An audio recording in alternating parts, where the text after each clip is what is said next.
Lord இயேசுவின் நாமத்தினால உங்கள் ஒவ்வொருவரையும் டெய்லி மன்னான்கிற இந்த கர்த்தருடைய வசனத்தை தியானிக்கும்படி அன்போடு கூட வரவேற்கிறேன்.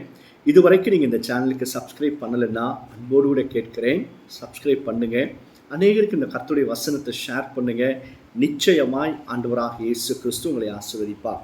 இன்றைக்கு கர்த்தருடைய வசனத்தை ஏசாயா தீர்க்கன் எழுதின நிருபம் புஸ்தகத்தில் 54வது அதிகாரம் 17ஆம் வசனத்தை வாசித்து தியானிக்க போகிறோம். ஏசாயா 54:17 வசனம். உனக்கு விரோதமாய் உருவாக்கப்படும் எந்த ஆயுதமும் வாய்க்காதே போகும். உனக்கு விரோதமாய் நியாயத்தில் எழும்பும் எந்த நாவையும் நீ குற்றப்படுத்துவாய்.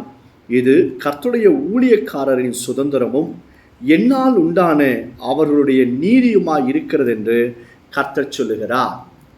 நல்ல கவனிங்க, ஆண்டவர் சொல்றாரு, உங்களுக்கு விரோதமாய் எழும்புகிற ஆயுதங்கள் வாய்க்காது. ரெண்டாவது, நியாயத்தில் உன்னை குற்றப்படுத்தும்படியாக எழும்புகிற எந்த நாவாக இருந்தாலும் நாம் குற்றப்படுத்துவோமா, நாம் அவைகளை குற்றப்படுத்துவோம், நீ குற்றப்படுத்துவாய் என்பதாக கர்த்தர் சொல்லுகிறார். இதனுடைய அர்த்தம் என்ன பாருங்க. உங்களை யாராவது குற்றப்படுத்தி கொண்டே இருக்கிறாங்களா, இவன் இப்படி அவன் அப்படின்னு சொல்லி கொண்டே இருக்கிறாங்களா, அவங்க எந்த குற்றத்தை நம்ம மேலே சாட்டுகிறார்களோ அதே குற்றத்தினால அவர்கள் பிடிக்கப்படுவார்கள். அவர்களை கர்த்தரே குற்றப்படுத்துவார். நீங்கள் குற்றவாளிகளாய் தீர்க்கப்படாதபடிக்கு ஒருவரையும் குற்றவாளியாக தீர்க்க வேண்டாம் என்று நாம் வாசிக்கிறோம். கர்த்தருடைய பிள்ளைகளை, உன்னை யாராவது குற்றப்படுத்தி கொண்டே இருக்கும்போது நமக்கு ரொம்ப மனசு சோர்வு உண்டாகும். எப்போவோ செய்த பாவம் அதை வைத்து நம்ம குற்றப்படுத்தி கொண்டே இருப்பாங்க, அல்லது நம்ம செய்யாத ஒரு தவறை வைத்து நம்ம மேலே குற்றப்படுத்தி கொண்டே இருப்பாங்க. அப்படிப்பட்ட சூழ்நிலையில் நீங்கள் இருக்கிறீங்கன்னா நீங்கள் செய்ய வேண்டிய ஒரே காரியம் என்ன தெரியுமா? தேவ சமூகத்தில் போய், எசப்பா என்னை குறித்து இப்படியெல்லாம் குற்றம் சுமத்துறாங்க, உங்கள் சமூகத்தில் நான் வைக்கிறேன், என்னை பலப்படுத்துங்க எசப்பா என்று சொல்லி மாத்திரம் ஜெபம் பண்ணுங்க. கர்த்தர் உங்களை பலப்படுத்துவா. அவர்கள் அப்படி போகணும் இப்படி போகணும்லாம் அவங்களை சபிச்சு ஜெபம் பண்ண வேண்டாம், அதை கர்த்தர் பார்த்து கொள்வார். ஆனால் உங்கள் மேலே என்ன குற்றத்தை அவர் சுமத்துகிறார்களோ அந்த குற்றங்களினால அவர்கள் பிடிக்கப்படுவாங்க.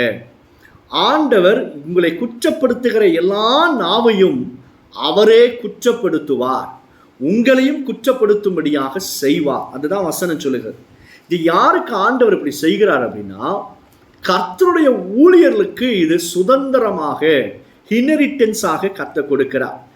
எந்த ஊழியக்காரனை குறித்தும் தவறுதலாய் பேசாதீங்க.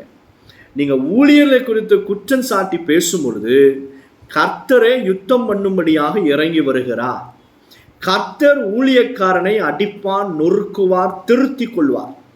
ஆனால் கர்த்தருடைய ஊழியர்களை குறித்து சில பேர் அவதூறான வார்த்தை பேசும்போது அது சாபமாய் மாறும். வேதத்தில் எழுதப்பட்டிருக்கு, மற்றவர்களை குற்றப்படுத்தி அந்த குற்றப்படுத்துகிறவர்கள் குற்றவாளிகளாய் மாறி போவதை நம்ம பார்க்க முடியும். கர்த்தருடைய பிள்ளைகளை, ஆண்டவராக இயேசுவையும் குற்றப்படுத்தினார்கள். இவர் சாலமோன் கட்டின தேவாலயத்தை இடித்து 3 நாள் கட்டி எழுப்புவாராம், தேவ தூஷணம் என்று சொல்லி அவர் சொல்ல வந்த காரியத்தை புரிந்து கொள்ளாதபடிக்கு இயேசுவை குற்றம் சாட்டினார்கள். நடந்த காரியம் என்ன? குற்றம் சாட்டப்பட்ட இயேசு கிறிஸ்து பரிசுத்தராய் இன்றைக்கும் அவர் வீற்றிருக்கிறார். அந்த குற்றம் சாட்டினவர்களை பாருங்க, எங்க இருக்கிறான்னு சொல்லியே தெரியாது. உன்னோடு போராடினவர்கள் தேடினாலும் உனக்கு கண்டுபிடிக்க முடியாது. அந்த அளவுக்கு கர்த்தர் அற்புதங்களை செய்வார். தேவ பிள்ளைகளை, இந்த வசனத்தை கேட்குற கர்த்தருடைய பிள்ளைகளை, வேலை ஸ்தலத்தில், குடும்பத்தில், உங்கள் சொந்த வாழ்க்கையில் நீ கர்த்தருடைய ஊழியத்தை செய்து கொண்டிருக்கலாம். என்னை குற்றப்படுத்தி கொண்டிருக்கிறாங்களா? நீ கர்த்தருடைய ஊழியக்காரனானா உனக்கு ஆண்டவர் கொடுத்திருக்க சுதந்திரம் என்ன தெரியுமா? நீங்கள் உங்களை குற்றப்படுத்துகிறவர்களை நீங்கள் குற்றப்படுத்துவீங்க. அதுதான் கர்த்தர் நமக்கு கொடுத்திருக்கிற வாக்குதத்தம், சுதந்திரம். ஆகையால் பயப்படாதிருங்க. கர்த்தர் உங்களை நோக்கி சொல்லுகிறார்.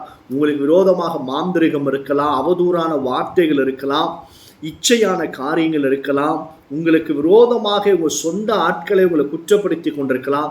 இவைகள் ஒன்றும் உங்களுக்கு விரோதமாய் வாய்க்காதபடிக்கு நிர்மூலமாக்கி உங்கள் மேல் குற்றம் சாட்டுகிறவங்க மேலே குற்றப்படுத்தும்படியான அவர்களை ஆண்டவர் அந்த நிலைமைக்கு கொண்டு வந்து நிறுத்துவார். நீங்கள் கவலைப்படாதீங்க. நம்ம செய்ய வேண்டியது என்ன அப்படின்னா, கர்த்தருடைய சமூகத்தில் நீங்கள் நிலைத்திருந்து அவருக்காக ஊழியம் செய்து கொண்டு போயிட்டே இருங்க. கர்த்தர் என்ன சொல்கிறாரோ அந்த வேலையை செய்யுங்க. ஆண்டவர் அப்படிப்பட்டவர்களை ஆசீர்வதித்து அவரை உயர்த்துவதை நம்மால் பார்க்க முடியும். ஜெபம் பண்ணலாமா? பரலோக பிதாவே, எங்கள் மேல் சுமத்தப்படுகிற எல்லா குற்றங்களையும் நீர் பார்க்கிறீர்.